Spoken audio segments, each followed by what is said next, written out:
Hi everyone, Kevin here, doing stories for October. This month I want to talk about Honduras, which is to me a fascinating place. I had never been until just recently.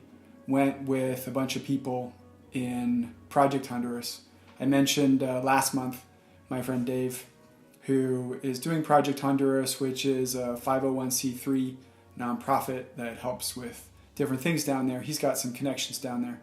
And he's been down several times, been going down every year for, I think, about 3 years, 4 years, something like that. So it's fairly new. But I just wanted to tell a little bit about my experience in Honduras because for me, it was like a different world, fascinating place. And maybe you've been there, maybe you haven't, made a big impact on me.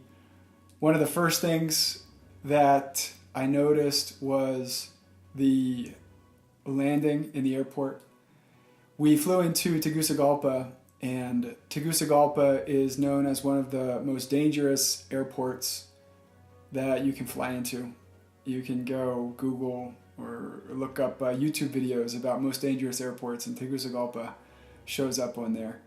And the pilots to land, it's a relatively, well, I guess you would say very small airport. I don't know the exact dimensions. I think there are 2 landing strips though, and the pilots pretty much, anytime they land, they have to execute a turning maneuver. They've got to come in low and turn tight, and they're bringing the plane in near the ground, right by the houses. Not a lot of room for error. Commercial pilots are very good at what they do, so I wasn't worried about it. I didn't actually really know about this until we were actually doing it, and some of the people on the plane, some of my friends were pointing out some of these different things, and I was looking around, and we were kind of joking about it, but it was definitely an experience. I've never flown into an airport quite like Tegucigalpa before, so that was my introduction to Honduras. We did a lot of different things while we were down there. One person that I want to mention in particular is a guy named Coronado. He's a farmer in a village called Guajire, which is about an hour or so, hour and a half by bus west of Tegucigalpa. And he lives in a community out there with a bunch of other people in his village. We went out to deliver water filters and school supplies, and we had a doctor with us who saw a lot of patients while we were out there and did some prescriptions and got them some basic help with some medicines and things like that for just a wide variety of problems. But Coronado was there. He was one of the guys that we helped with a water filter, and there was a crew of us that went out, and there ended up being more of us there than we really needed. And so while some of the guys were they were laying some PVC pipe to provide a way where the water would run. So let me back up a minute. The filters, the way they work, they're pretty primitive. Guajire is a very primitive village and just a different world. But the filters, the way they work, there is a bucket that holds the water that you want to filter. And then it's very simple. The filter is connected to a hose that comes out of the bottom area of the bucket. When you want the filter to be off, you lift it up and you either clip it onto the top of the bucket or somehow you just make sure that it's up so that water's not running through it. When you want to filter water, you take it off that clip, bring it down, and then you can filter the water that's in the bucket, and that will go into either a different bucket or a cup or a pot or whatever you want.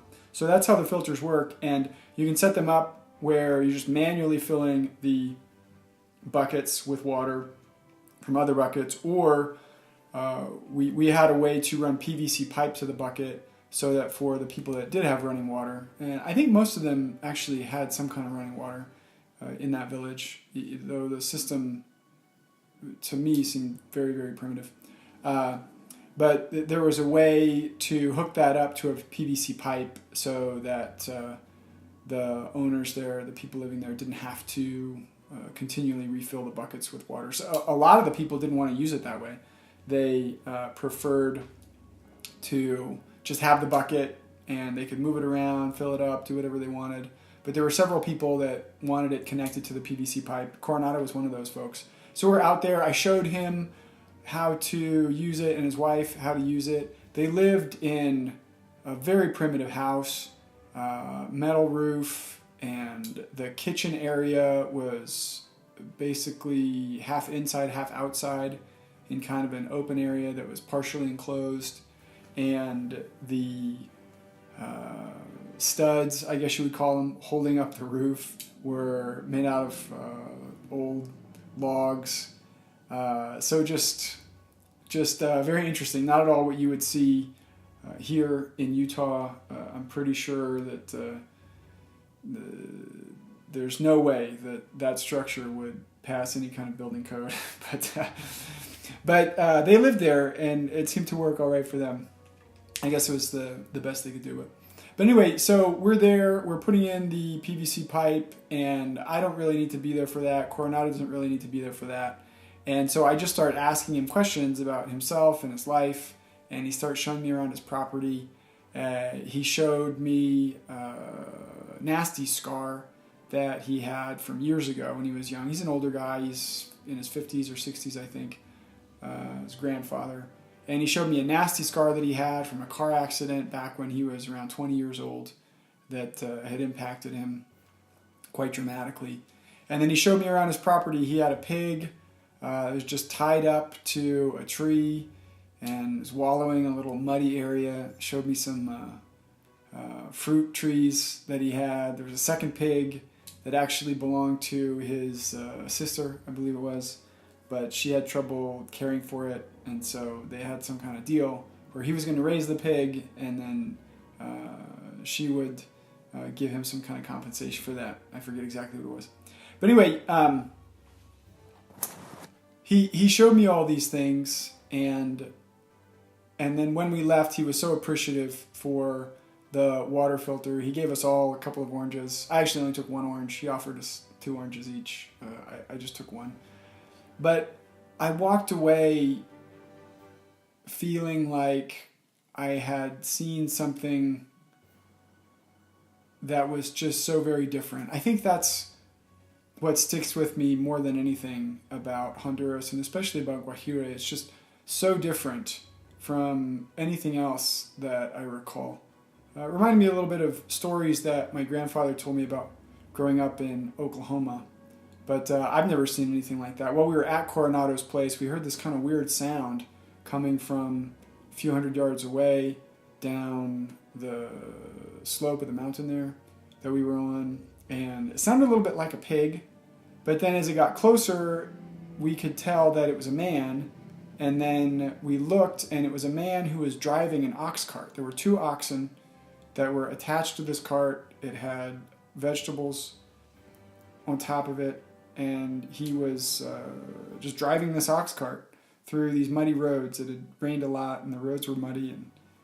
And that's, I guess, how he made his living, at least in part, by hauling vegetables on an ox cart, which was just so very different from what I'm used to. So Coronado was fascinating. There was another guy there named Falco, who became a friend of mine, did a lot of translating for me. We went around. We were actually in Guajira 2 days. We went out one day and then came back. We stayed in Tegucigalpa in a hotel there. And then we would go out to the village, and then we came back and then went back out the second day. And Falco was very helpful. It just makes it so much easier. I know some Spanish. I definitely would not say that I'm fluent, but I know enough to ask some basic questions and converse at a pretty basic level. But Falco enabled me to ask much more detailed questions and really get to know some of the people that we were talking with, and just really appreciated his help. And I also felt like the filters that we delivered were so useful to these people. House after house after house, I would go and see these conditions, and I would see basically muddy water. I mean, not really muddy, but definitely dirty water. I mean, you would look at these buckets, and This is water that they intended to cook with and drink, and it was noticeably brown because of the sediment there. And the water, once it goes through the filter, is completely clear. And all the sediment is gone, the impurities are almost totally removed, so it's just a different thing for them. And I'm not a doctor, but I think that it's going to help them a lot in terms of their health. I think they're just much less likely to get sick. A lot of the children had stomach problems and other health problems, and I think those kids are going to be in much better health just because they're drinking clean water every day instead of drinking dirty, muddy water. So grateful to Falco and all the guys there for helping us to teach them how to use those things and helping us to get to know them. They really had a lot to say. It's funny how people like to tell you about themselves sometimes, and I won't go into all the details because this is already getting a little bit long, and I'm going to need to wrap it up here soon. But it was just fascinating to me to talk with these different farmers and different people in the community, and just really enjoyed it. We also stopped by. I've got a couple minutes. I wanted to talk about the Hospital Escuela as well, which was basically a medical hospital that's for students, and just unlike anything that I've ever seen in the United States. The conditions there are just really bad. I've never seen a hospital that bad. I didn't see as much of it as some other people, but I saw some parts of it and talked a lot and prayed some with some of the people outside that were waiting. But it's a free hospital, and so the people that go there are just in dire straits. I mean, to have to go to a place like that, you just have to be in a bad way. But it was good to go and meet with them and learn about them and help them. And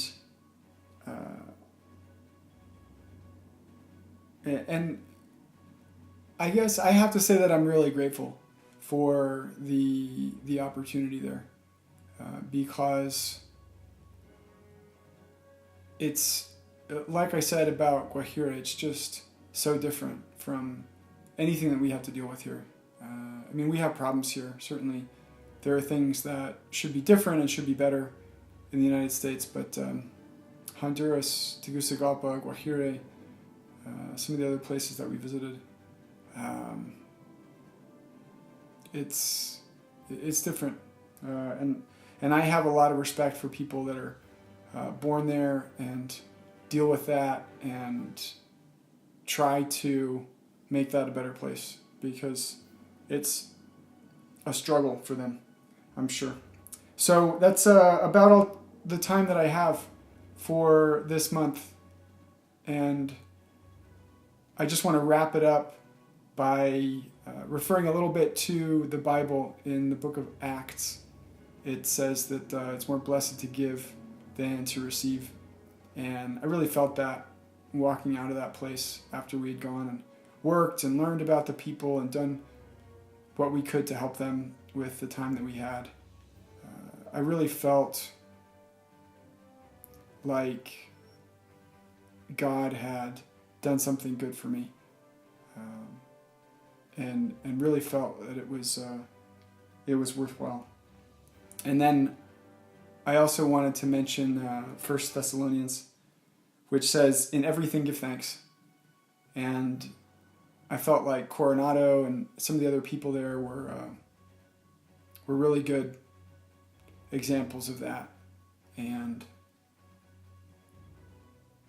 I guess that's it. So if you've listened this far, thanks, appreciate it, and God bless.